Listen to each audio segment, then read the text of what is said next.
నమస్తే. ఎన్డీఏ పాలిత రాష్ట్రాల్లో వెనుకబడిన రాష్ట్రాలు ఏ విధంగా అభివృద్ధి పదంలో దూసుకుపోతాయి అనేటువంటిది ఎన్డీఏ సక్సెస్ స్టోరీ గురించి ఇవాల్టి వీడియోలో మనం కాస్త క్లుప్తంగా విశ్లేషించే ప్రయత్నం చేద్దాం. ఫర్ ఎగ్జాంపుల్ బీహార్ కానీ, ఉత్తరప్రదేశ్ కానీ గతంలో ఎలా ఉండేవి, ఇప్పుడు ఆ రాష్ట్రాలు ఏ విధంగా డెవలప్ అవుతున్నాయి, ఈ అంశాన్ని గురించి క్లుప్తంగా మాట్లాడదాం. నాతో జాయిన్ అవుతున్నారు సీనియర్ జర్నలిస్ట్ సురేష్ కొచ్చాటిల్ గారు. సురేష్ గారు నమస్తే. నమస్తే రాజు. సురేష్ గారు నమస్తే సార్.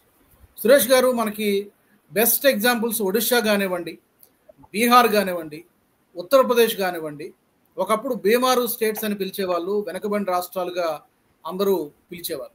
బట్ ఈ రోజున ఎన్డీఏ హయాంలో ఏ విధమైనటువంటి పాలసీస్ తీసుకొస్తున్నారో మనం చూస్తున్నాం. బేసిక్గా మీరు అబ్జర్వ్ చేసింది ఏంటి సార్ ఈ మూడు రాష్ట్రాలు? బీహార్ అండ్ యూపీ తీసుకుందాం, ఎందుకంటే దాని బీమారు అని చెప్పంగానే దాంట్లో అన్నిటికంటే పెద్ద రెండు కాంపోనెంట్స్ ఉన్నది బీహార్ అండ్ యూపీ. బీహార్ ఎప్పుడైనా క్రిటిసైజ్ చేస్తున్నప్పుడు ముందు మనం బీహార్ గురించి చెప్తా, అరే బీహార్ లాగా ఉండకట్రా, ఇంప్రూవ్ కాంట్రా అని చెప్తారు. ఎందుకంటే బీహార్ అనగానే ఏదో బ్యాక్వర్డ్ కంప్లీట్లీ, అక్కడ ఉన్న వాళ్ళకి ఉద్యోగం లేదు, అందరూ సిటీస్లో వచ్చి ఇక్కడ చెన్నై కానీ, హైదరాబాద్ కానీ, ముంబైకి వెళ్ళి పనిచేస్తారు, అక్కడ ఉద్యోగాలు ఏం లేదని. ఇప్పుడు కూడా అంతే ఉందండి, ఇప్పుడు కూడా అంత ఇంప్రూవ్ ఏం కాలేదు. కానీ అక్కడ ఏం జరుగుతుందంటే మెల్లగా ఇన్ఫ్రాస్ట్రక్చర్ ఇంప్రూవ్ చేసుకుంటూ వస్తున్నారు. మీకు ఇన్ఫ్రాస్ట్రక్చర్ లేకుంటే ఏ కంపెనీ మీ దగ్గర వచ్చి కంపెనీ పెట్టరు, ఎవరైనా ఇన్వెస్ట్ చేయరు రాజుగారు, ఎవరు చేయరు. అదొక చాలా ఇంపార్టెంట్ అన్నమాట.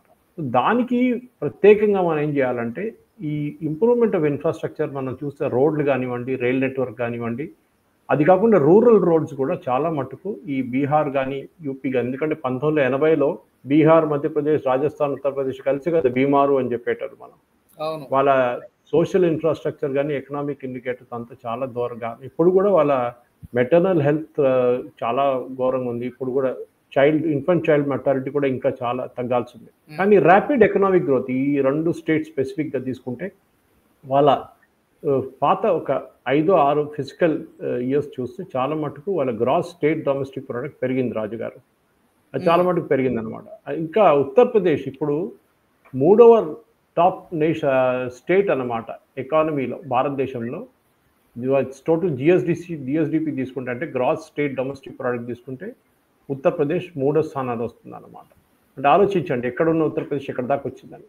ఒకటి, ఉత్తరప్రదేశ్కి ఢిల్లీ పక్క నుండి అదొక పెద్ద అడ్వాంటేజ్ ఉంది, ఎందుకంటే మన గురుగ్రామ్ లాగానే హర్యానాకి ఇంత బెనిఫిట్ అయిందో, నోయిడా లాంటి అట్లనే ఉత్తరప్రదేశ్ కూడా చాలా మటుకు బెనిఫిట్ అయింది. అది కాకుండా మన ముఖ్యమంత్రి గారు చూస్తున్నాం, యోగి ఆదిత్యనాథ్ గారు చాలా మటుకు ఇన్వెస్ట్మెంట్ మీద చాలా నిఘా పెట్టారు. ఆయన చాలా మటుకు హెల్త్ ఇంప్రూవ్ చేశారు. కోవిడ్ తర్వాత హాస్పిటల్స్ చాలా మటుకు ఇంప్రూవ్ చేశారు. అది అన్నీ జరిగిందే, కరెక్టే. అది కాకుండా సోషల్ ఇండికేటర్స్ అంటాం మనం, ఎప్పుడైతే హ్యూమన్ డెవలప్మెంట్ మెట్రిక్స్ అంటాం దాని గురించి. అది కాకుండా మనం చూస్తుంటే హెల్త్ అండ్ లిటరసీ, దీని గురించి కూడా నేను చెప్పాను దీనికన్నా ముందు. బీహార్లో ఎగ్జామ్లు కాపీ కొట్టడము, దాని నుంచి ఎగ్జామ్ పాస్ కావడం అంతా చాలా నార్మల్ ఉండే. కానీ ఇప్పుడు మనం చూస్తుంది ఏంటంటే బీహార్, యూపీ నుంచి చాలామంది పిల్లలు యూపీఎస్సీ క్రాక్ చేసి ఐఏఎస్ ఎగ్జామ్స్కి క్రాక్ చేస్తున్నారు. అది బీహార్ ముందు నుంచే ఉంటే ఇప్పుడు యూపీ కూడా క్లోజ్అప్ చేస్తుంది గ్యాప్ అనమాట. అంటే వాళ్ళ సోషల్ ఇండికేటర్స్ ఇంప్రూవ్ అవుతుంది. డెఫినెట్గా మనం ఏం చూస్తున్నాం అంటే వాళ్ళది ఈ నేషనల్ యావరేజ్తో సహా అక్కడికి వచ్చేస్తున్నారు అనమాట ఉత్తరప్రదేశ్. కానీ ఇంకా చాలా దూరం ఉంది ఉత్తరప్రదేశ్కి రావాల్సి. కానీ prime minister economic advisory council ఏంటంటే బీహార్, యూపీ ఇంకా కొంచెం స్ట్రగుల్ చేస్తుంది, ఎందుకంటే రెస్ట్ ఆఫ్ ఇండియాతో కలవడానికి. ఎందుకంటే 60 సంవత్సరాల నుంచి 70 సంవత్సరాల దాకా రాజుగారు కాంగ్రెస్ పరిపాలించారు అక్కడ. కాంగ్రెస్ చేసిన ఆకుతోకలు, కాంగ్రెస్ చేసిన మన అఖిలేష్ యాదవ్ వాళ్ళ గవర్నమెంట్ కూడా ఉండే, వీళ్ళు అలయన్స్లో ఉన్నారు అప్పుడు.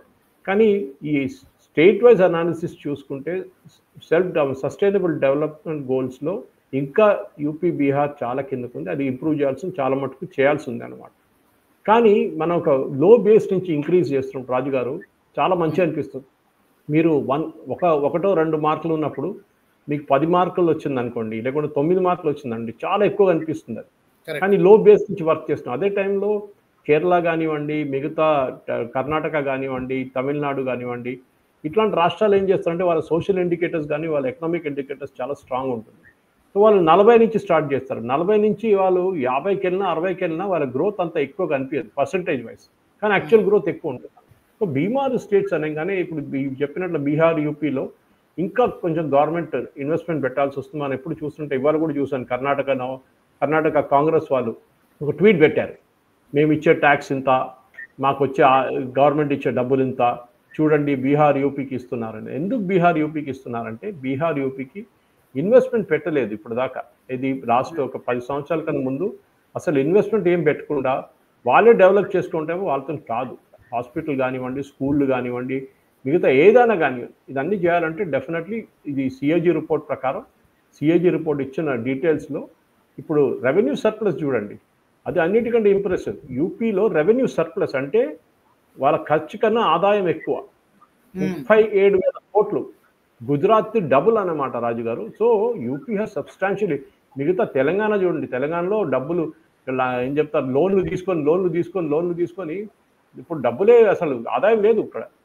అది పెద్ద ప్రాబ్లం, గ్యాప్ చాలా ఎక్కువైపోయింది. సో సిఏజీ వాళ్ళ రిపోర్ట్ ప్రకారం రెవెన్యూ సర్ప్లస్గా మారిపోయింది ఉత్తరప్రదేశ్, 37,000 కోట్లు పెరిగింది అనమాట. దాని తర్వాత next state is Madhya Pradesh.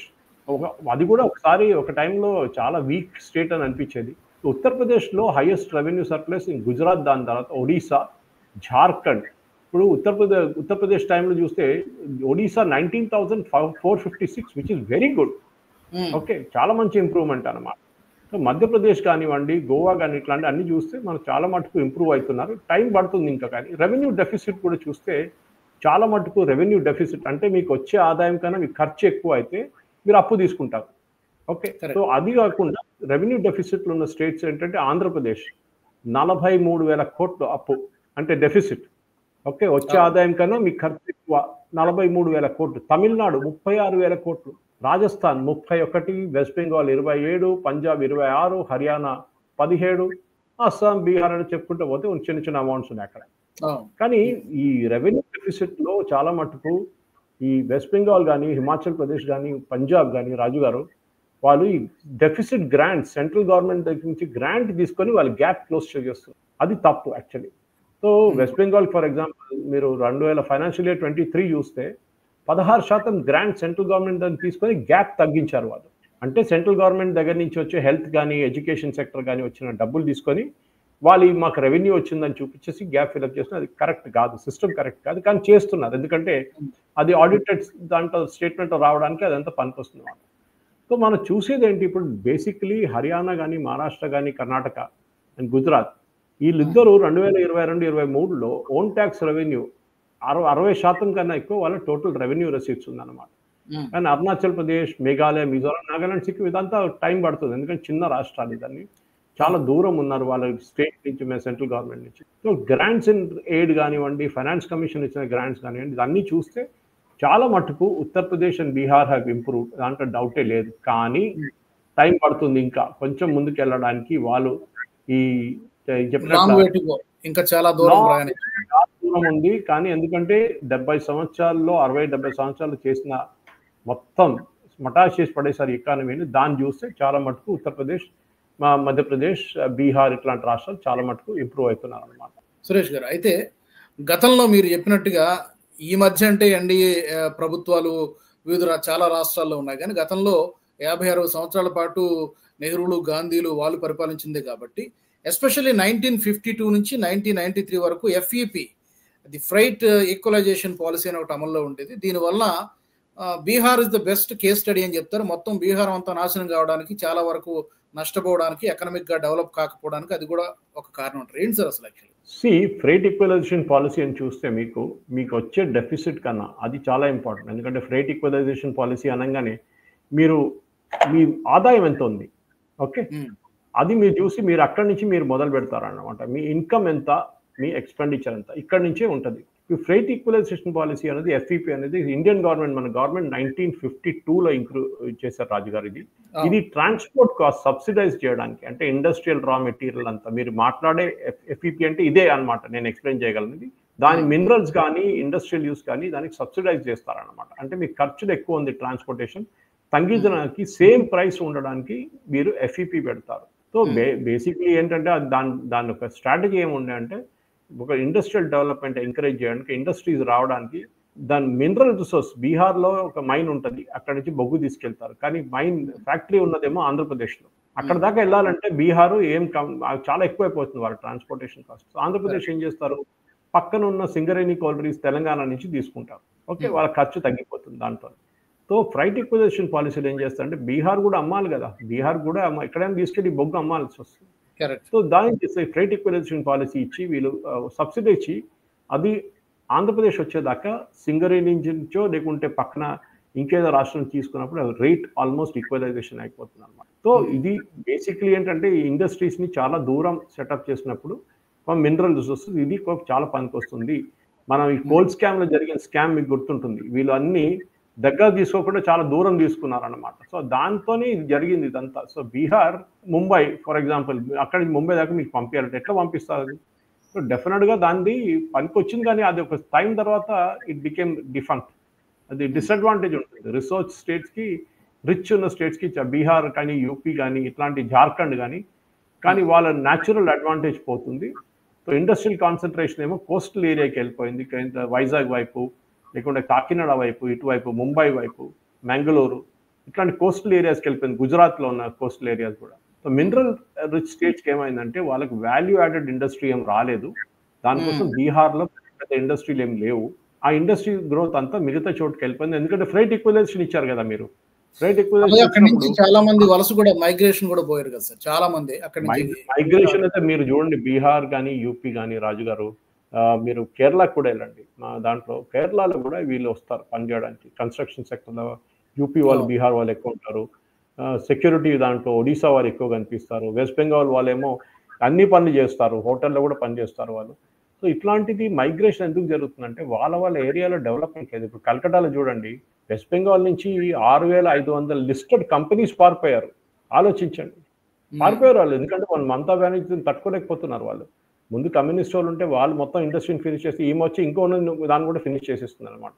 So బీహార్లో నితీష్ కుమార్ వచ్చిన తర్వాత కూడా మనం ఈ ఏం చెప్తారు, ఇండస్ట్రియలైజేషన్ అంటే ఒక మాఫియా ఉంటుంది రాజుగారు బీహార్లో. ముందు ధన్బాద్ కోల్ మాఫియా అంతా ఉండే, లా అండ్ ఆర్డర్ బాగా లేకుంటే. మీరు యూపీలో కూడా చూడండి, యోగి ఆదిత్యనాథ్ గారు వచ్చిన తర్వాతనే కదా లా అండ్ ఆర్డర్ సరిగైంది, అక్కడ మొత్తం టైట్ చేసి పడేసారు లా అండ్ ఆర్డర్ని.